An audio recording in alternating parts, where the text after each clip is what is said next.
ଭାରତର ପ୍ରମୁଖ ପର୍ଯ୍ୟଟନ ସ୍ଥଳୀ ସ୍ୱର୍ଣ୍ଣ ମନ୍ଦିର ଅମୃତସର ପଞ୍ଜାବ, ବୁଲନ୍ଦ ଦରୱାଜା ଫତେପୁର ସିକ୍ରି ଉତ୍ତରପ୍ରଦେଶ, ପଞ୍ଚମହଲ ଫତେପୁର ସିକ୍ରି ଉତ୍ତରପ୍ରଦେଶ,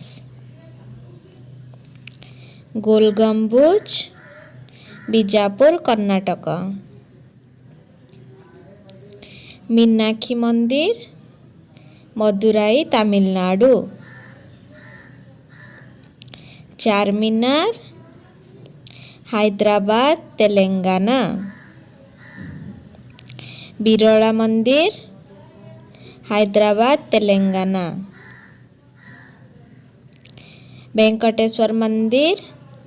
ତିରୁପତି ଆନ୍ଧ୍ରପ୍ରଦେଶ, ଗୋଲକନ୍ଦା ହାଇଦ୍ରାବାଦ ତେଲେଙ୍ଗାନା,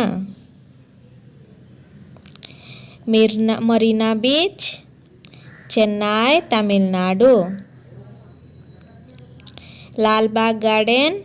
ବାଙ୍ଗାଲୋର କର୍ଣ୍ଣାଟକ।